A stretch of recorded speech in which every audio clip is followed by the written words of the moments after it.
Why do so many MSPs and other B2B businesses get stuck trying to grow? We'll answer this question in this episode as we unpack why adding more tools, vendors, and services often slows you down and how simplifying your business can actually fuel faster, more profitable growth.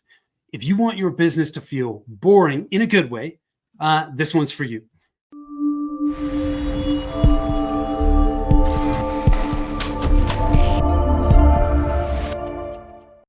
Hi, I am Tim Fitzpatrick with Rialto Marketing, where we believe marketing shouldn't be difficult and it definitely shouldn't be guesswork. Thank you so much for taking the time to tune in. I am super excited to have Monica Ozaruk from Mozaruk Consulting with me today. Monica, welcome and thanks for being here. Thank you so much for having me. Yeah, I'm excited to dig into this with you. On the marketing side, I always default to simplicity. So this conversation is right up my alley. I'm super excited to chat with you. So before we do that, I want to ask you some rapid fire questions if you're ready to jump in with both feet. I hope so. Okay. So when you're not working, how do you like to spend your time? Honestly, reading. I'm a big reader. I've recently gotten into audiobooks. I am not a huge podcast fan, which feels It's all a good. little I don't take offense. sacrilegious. I know. But yeah, I mean, other than that, I like being on them, which is nice. Yeah. And then spending time with friends and family. Cool. Jane, just so you know, I go through peaks and valleys with podcast listening. Like sometimes I'll listen a lot and sometimes I Yeah. won't. The thing I love about audio is like I'm a slow reader. Like I what do they call it? Like I verbalize the words in my head, which slows me down. And with audio, I don't do that, and I can listen to it at 1.5, 2x speed. So anyways, audio does help me because I read slow. So what's your hidden talent? Okay, so I used to be able to do the taxi cab whistle like this, and then I saw this question come through and I went, oh no, can I still do it? So the last 2.5 days, I've been going around the house trying to relearn my taxi cab whistle. So Okay. thanks, Kim. Thanks Okay. for Yes. that. Yes. You know what? I'm not going to ask you to do it because It's too I shrill. don't Yeah, want to it'll blow my blow out the ears out. speakers. Yeah. Exactly. Yeah, that's Yeah. why we're not doing it. Yeah. What's the best piece of advice you've ever been given? Yeah, so there's a lot of advice, and I think advice Yeah. is interesting because I've been given advice in my past that I didn't necessarily take or I didn't think was, useful at the time, and now I'm realizing it is. But my very good friend Esther, who's in sort of this community, recently reminded me of the advice of people don't care how much you know until they know how much you care. Yeah. And that one has been really good because, we're here. We always talk about how MSPs can help their business and what they can do and all those different things. And a lot of the time that can feel like noise. So yeah, there's a lot of the messaging in terms of understanding what it's like to be the person who's in the seat or understanding the frustration that those people are feeling. Yeah. Love it. What's one thing about you that surprises people? Oh my gosh, it's how many hobbies I have. I'm like a hobbyist, and it Yeah. ranges from bird watching. I'm of a certain age, so I've started bird watching, and I do crochet, knitting, watercolor, mountain biking, skiing, any hobby that you have Okay. said, I have probably tried it. I love that. A hobbyist. I've Yeah. never thought about it like that. I had quite a few hobbies, and then when I had kids, I had to like narrow them down big time. Yeah, Um, that's one hobby I didn't y- subscribe to, so yeah. So the older that's the why I have older all I this time. the older I get, the narrower my hobbies go. But the hobbyist. Okay, I love it, man. What's success mean to you? I think it means peace and quiet. And I think that there's a hustle culture. We're actually going to talk about this as we go through. But to me, success is peace, calm, being able to have time to think of creative ideas and creative solutions and not feeling like you're constantly grinding. Yeah, cool. Where's your happy place? I think it's that. So I don't think it's a physical place. I think it is that place where you have the ability to do a blue sky thinking, or you go on a walk and you notice the trees or whatever it is. So I think it's more of a mental state than a physical place. But Yeah, yeah, it's when you're calm. I like that. I've never had anybody answer it that way. So Really? no, I love that. What qualities do you value in the people you spend time with? Yeah, so it's decisiveness. If you are the kind of person who takes a long time to order at a restaurant, Yeah. we will not be dining together again. Unfortunately, we'll do something else or I'll Yeah. pick, but that's the one. Yeah, and I think too, I'm very curious about people. I love people who have different skill sets than me and who know that they're very good at those. So what's interesting talking to other consultants in the space is I love when they're so different from me and they approach a problem differently and learning about that. And so I Yeah. think that that's something I admire a lot. Cool. So tell us more about what you're doing at Mozart Consulting. Yeah, absolutely. I come from a process improvement background, which I think is, we're all relatively familiar with what that looks like. A lot of the time, what I do is I come into an MSP and figure out where there's a disconnect between the people and their PSA and how they're not optimizing the system. Usually that's internal operations, especially procurement and sort of that internal section of purchasing. And then I just help them fix and iterate it. That can be through employee training, that can be through optimizing workflows, whatever it takes to make everything run a little bit smoother and hopefully let everyone get to my happy place. Yeah, yes. Yes, I love it. So why do you think so many MSPs, and frankly, just I mean, any B2B business runs into this, like why do they get stuck when they're trying to grow, and what should they be doing differently than they are? I think it's saying yes. I think everyone wants to say yes and please their customers. And so as MSPs are growing organically, a customer says, "Hey, can you do this?" And it's almost like that improv joke, yes, and what else do you want me to do? And they don't realize how difficult it is to add a new service. And what does that look like? How are you training your team? How are you making sure that you're delivering on that promise? What does it mean to all the promises that you already made? Yeah. So I think it's saying yes and it's trying to please everyone. Yeah. So it's to me, this relates back to marketing when we, one of the first places I start with MSPs is who are you going to focus on? Like who are your ideal clients? This is certainly not the only way to do this, but it is one of the simplest is, focusing on specific industry verticals. Um, Tons of MSPs are scared to do it. Most businesses are scared to do it. But gosh, it makes things so much simpler because, especially on the MSP side, when you look at, well, if all I'm doing is serving attorneys, I can standardize my tech stack. Like I'm not having to reinvent the wheel each and every time. Um, Tons of efficiencies to be gained from that. And even, I mean, I'm on the procurement side, but standardizing your products. So instead Yeah, of buying 100 different SKUs or 1,000 different SKUs, you have some things that you carry all the time. You know yeah, what the best practices are for the customers in your industry. I definitely see the value in marketing of how much easier it can be when you have a niche.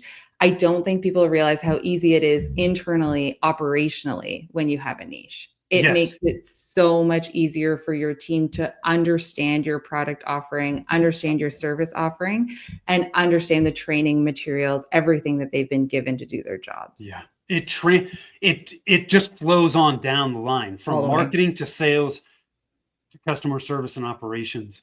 Um, you know, it's hard initially, like especially when we're initially starting. It's we just do you have a heartbeat? Do you have money? Cool. I want to work with you. But we have to get to a place where we know what we're good at and what we're not. And I know as we grow, we're like, oh, we need to offer more, right? But it's like when I was in distribution, I started in wholesale distribution, and we wanted to be a one-stop shop, and we initially started selling home theater equipment, and we reached a point as we started to grow where we were like, gosh, we're working with all these alarm dealers we should start selling alarm equipment. And it was a mistake because it wasn't our area of expertise. And a lot of our alarm dealer clients that were buying from us were already used to buying that from somebody else, and shifting that habit, and they just didn't feel like we knew what we were doing no matter what we did. And so that was a real eye opener for me through that process, where it was like, man, we think we probably should have stuck in our lane on that one, right? So It's true. And all MSPs are trying to get service tickets down, but then they introduce something like an alarm system, or something they haven't sold before, and all of a sudden the service tickets go up. And I don't know how much they're making that connection by yeah, saying, hey, we look at our ticket type, subtype, all those different things, impact, urgency, but are we saying that line of business is not actually profitable to us?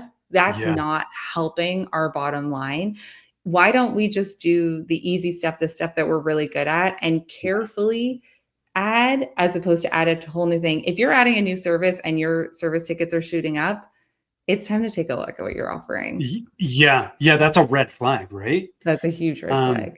so we kind of touched on this, but let's dig deeper. How can narrowing your service offerings, or your niche, actually help you grow faster and operate more efficiently?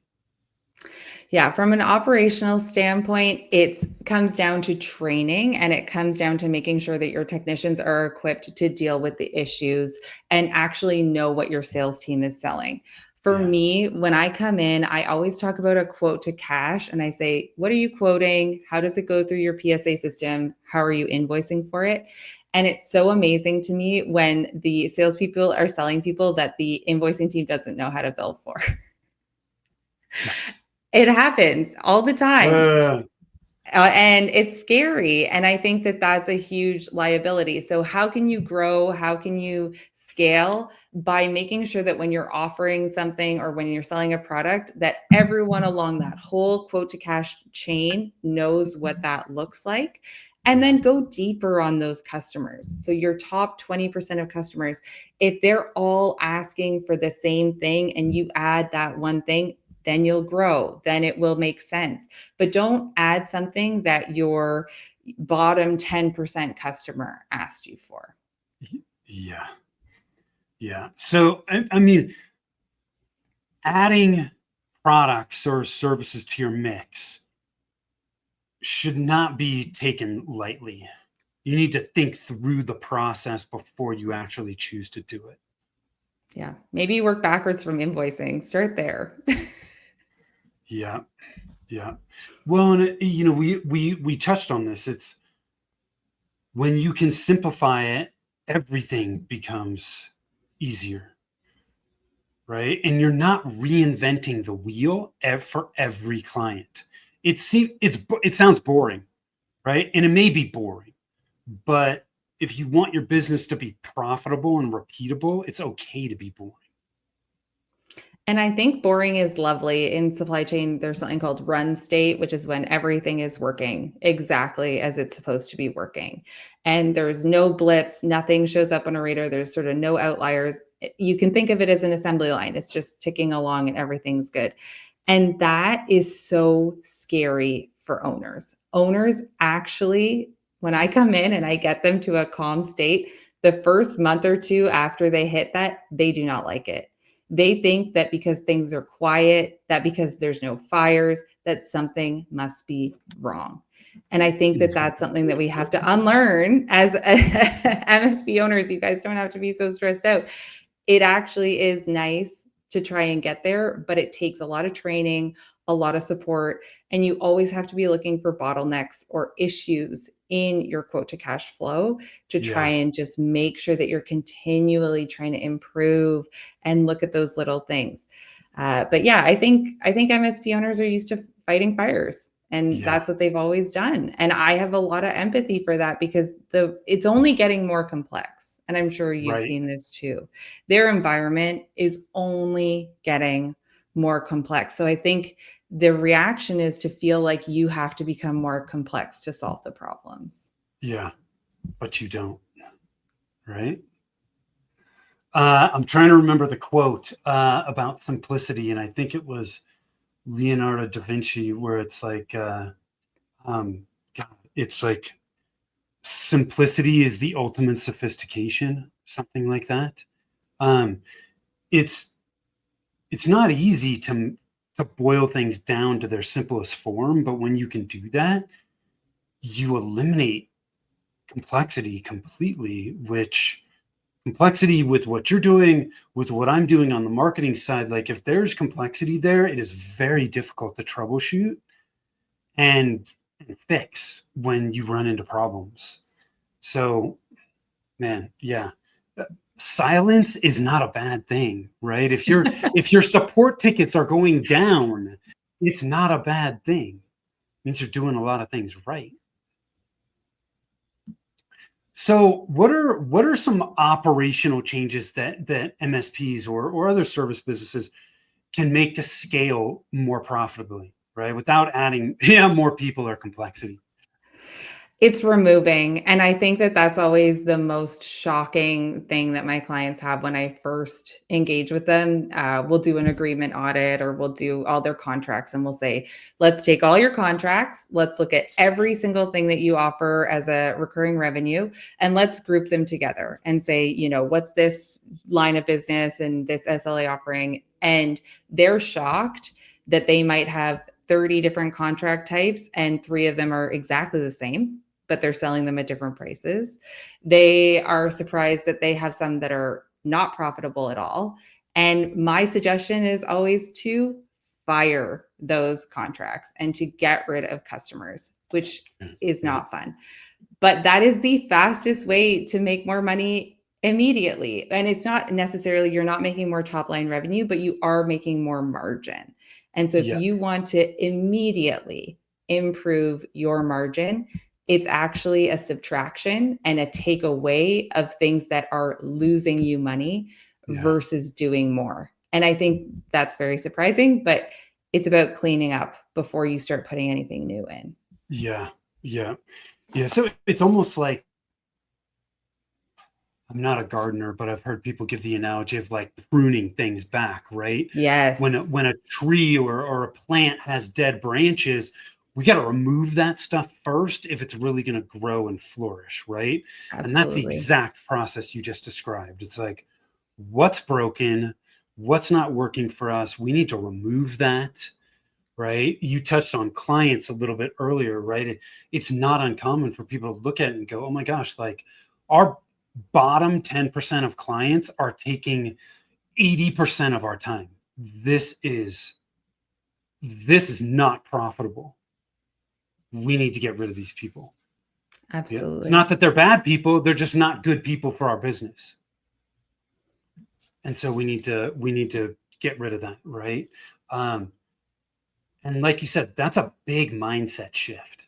They're like, what? I'm gonna like get rid of this revenue? Well, it's not it may be revenue, but it's not profitable. Yeah. And start looking at your time as money. I think that owners need to start valuing their time at a higher dollar value. So they need Yeah. to, in their head, imagine, an hourly rate that's completely insane and say, am I doing something at this hourly rate, like answering tickets Yeah. or selling or whatever it is? And instead try and remove, delegate until they have space to take a step back, talk to those higher accounts, find out what those higher accounts want because they know your top 20% of your accounts know what they want and they know how they want to grow with you. And we're looking at all these fractional services and things that people want to do. MSPs want to be more of a solution and they want to be more involved with leadership decisions. Yeah. Those things take time.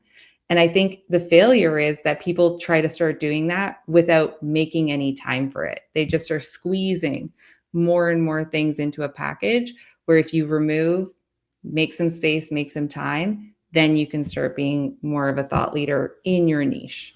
Yeah. Do you with MSP specifically, like because they can, they're certainly, I don't know. I'm trying to remember, like, I think I've heard like the average MSP has 15 to 20 vendors in their tech stack.